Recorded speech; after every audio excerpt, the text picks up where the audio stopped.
What's happening, YouTube? 2K Mechanic coming back at you guys with another video. In this video, I want to kind of go over why we don't necessarily play like the meta.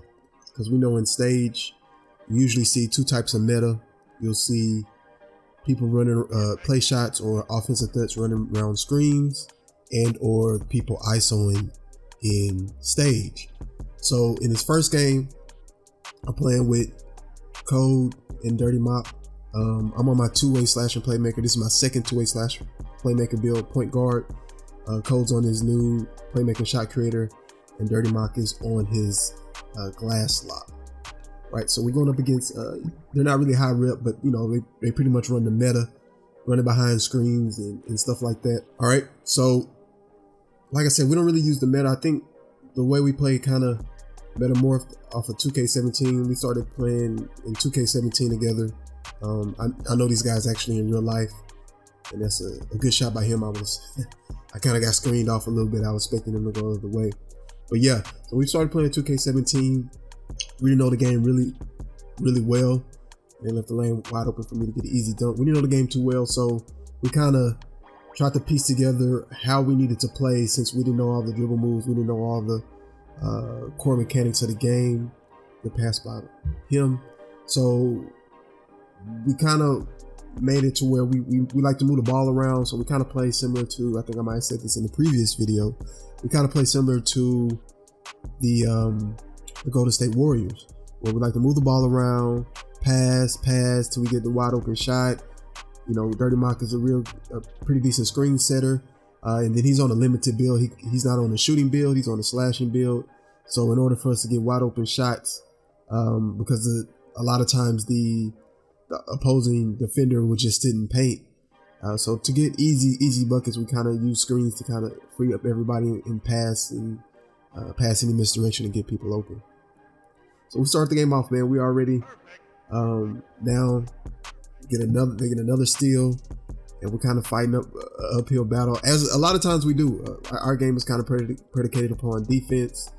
Like I said, even though Cole's a legend in this video, he does have a brand new play shot that he's been working on with the shot.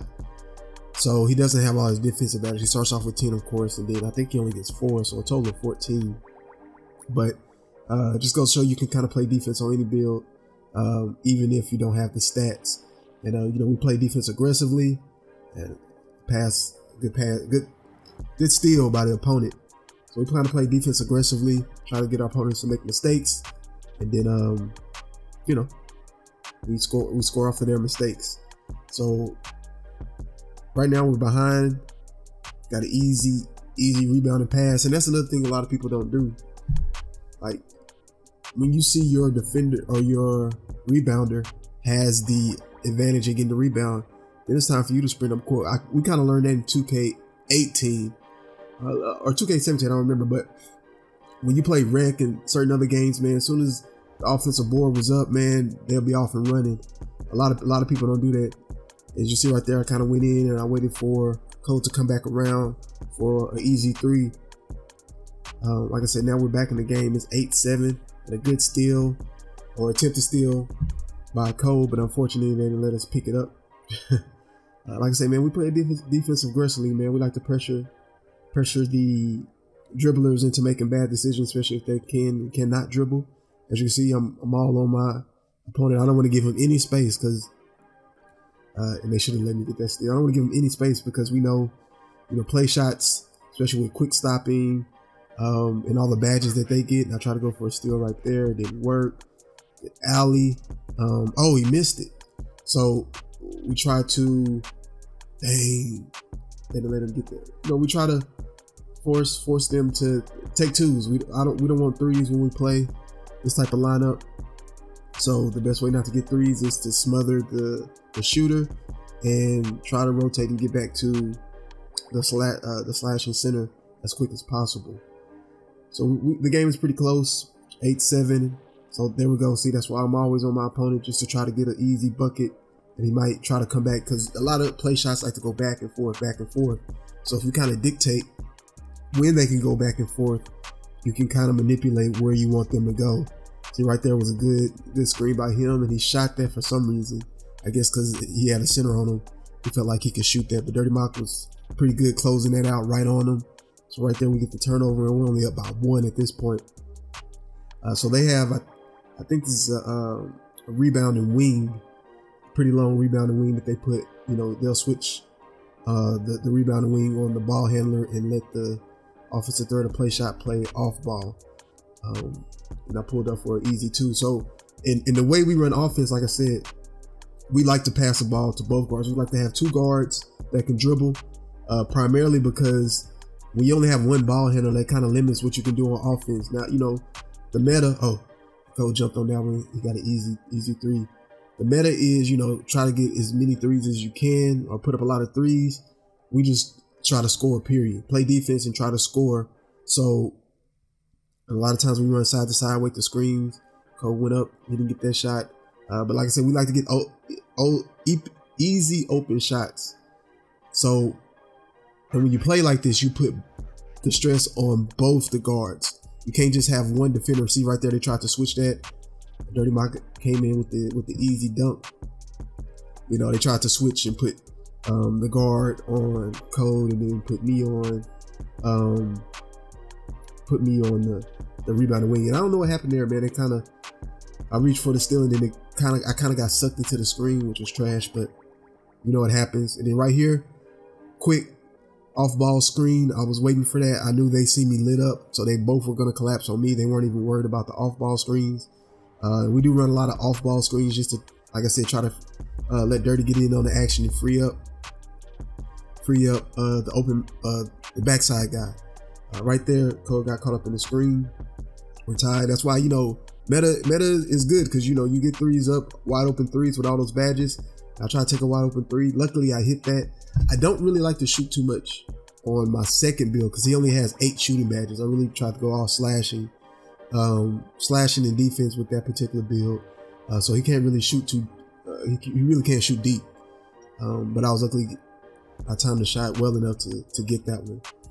Like I said, right here, we just crashing. We're already up 3. So we're not giving up a 3. We're just crashing down on the shooter to make sure he doesn't get any shots off. We're okay giving up the 2 because we have the advantage. So right here, I'm just trying to wait and see if Code gets open. I'm thinking about passing to Code, but I pass it to Dirty Mac so he can pass the ball back. Oh, and we get a steal right there. Code was looking. He thought Dirty Mac had screened the guy, so I was going to be wide open. Coming downhill, and most likely either I was going to take the 2 or go for the dunk on the center if he was still in the paint. See right there, Cole's playing him tight. So now he's in a position where he wants to go down. He passes it, try to get the 3. But look at that, we're all on him. He can't go anywhere. He wants to shoot. He has no space to shoot. Then when he does shoot, shot clock violation, we get the block. Like I said, we believe in our defense, so we'll take 2s over 3s if it's there because we know we feel like we can clamp up and get the ball back. And then right here, I'm like, he's sitting there camping in the paint. Boom! I take it to the rack on him because he wasn't still in the paint, ready for me to come at him. And I haven't really came at him all game, so I felt like that was the right time to do that. And we take this game 21-18.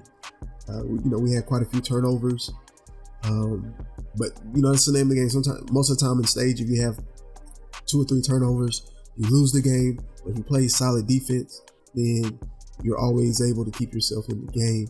Like I said, we pass the ball around a lot, try to get open shots. It's one man show here, and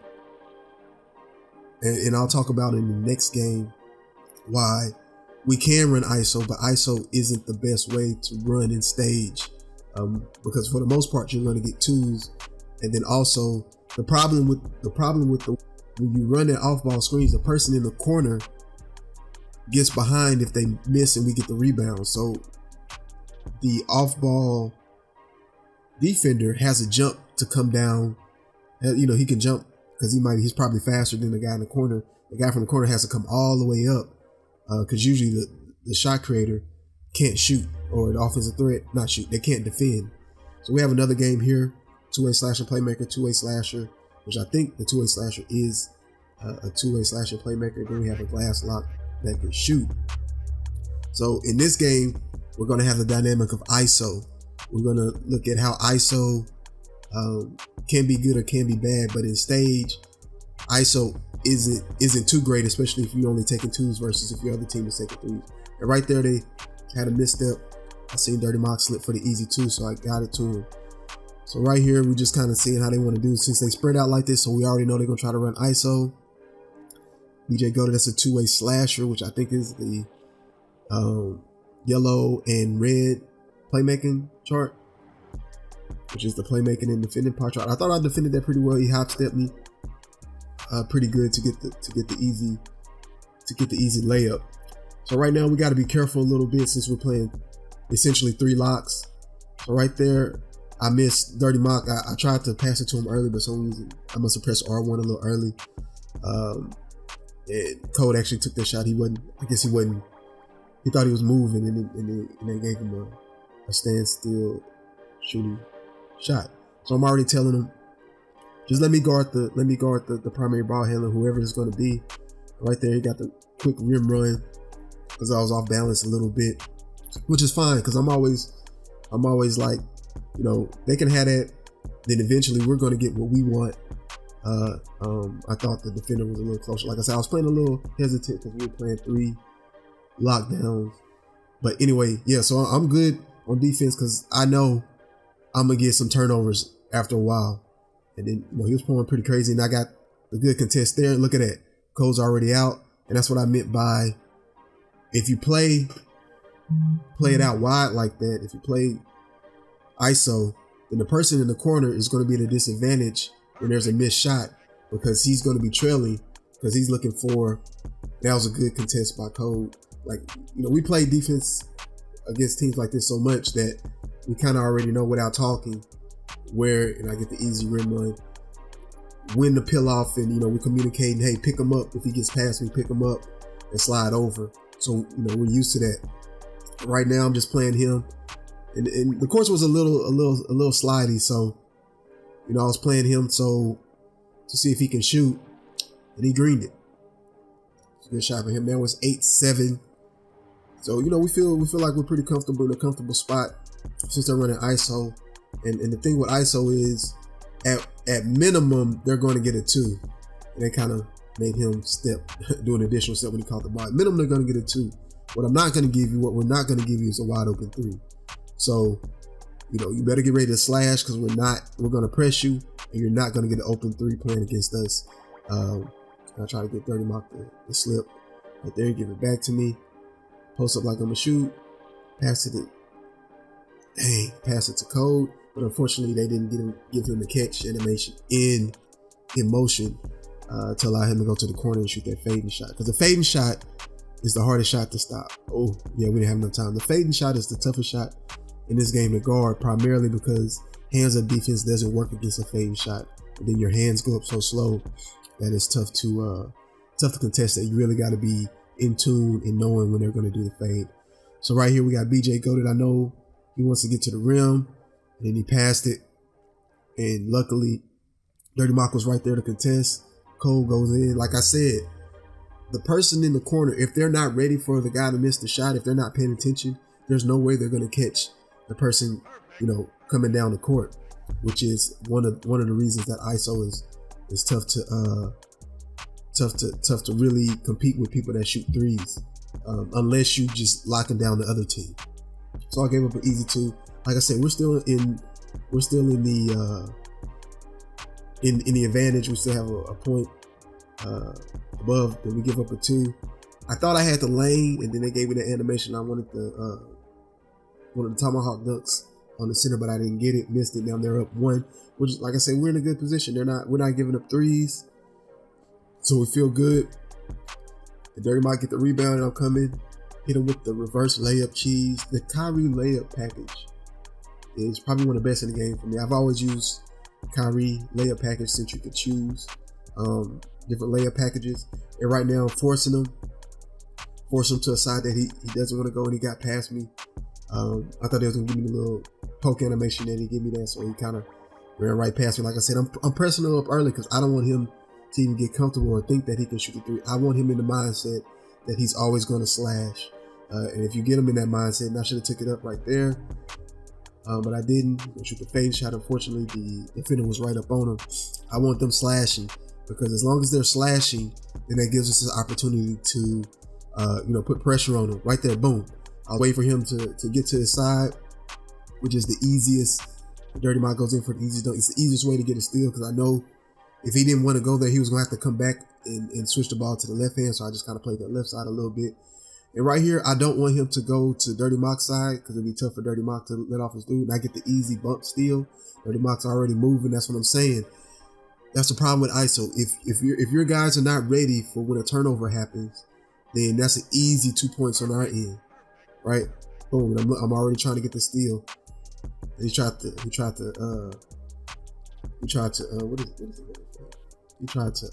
crab me, but it didn't work.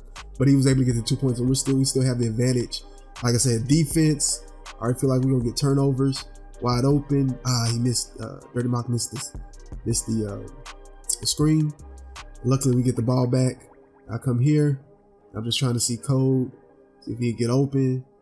So they're playing good size defense, but the way we move, I'm not really worried about them playing size defense, because somebody's going to make a mistake. One of the defenders is going to make a mistake, because most people are not used to people passing the ball like that over and over and over again.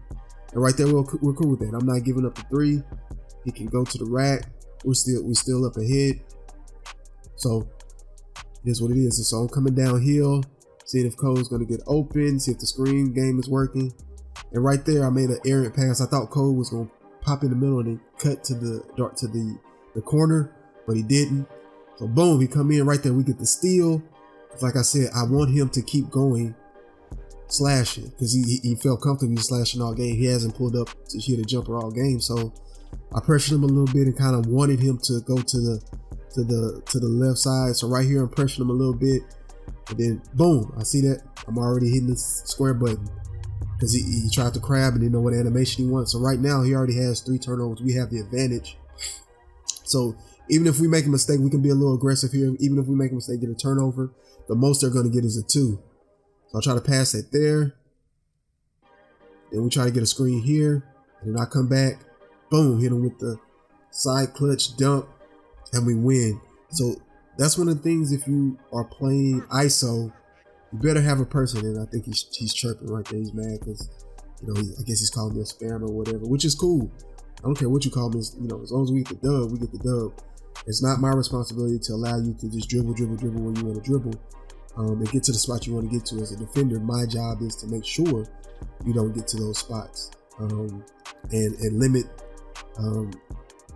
the plays that can hurt us the most. But yeah, that's typically how we like to play offense. I wanted to just let you guys know we don't run meta like most of the other people run meta. We kind of run our own thing, pass the ball in and out, BJ quit, in and out, and then work whatever advantage that we have. All right, that's it for this video. Appreciate you guys for listening and watching. Hope you learned something as something you could add to your game and in the way you guys run threes. This is primarily used for the threes. So that's it. If you guys made it all the way to the end of the video, let me see defense first in the chat, and I will catch you guys on the next video.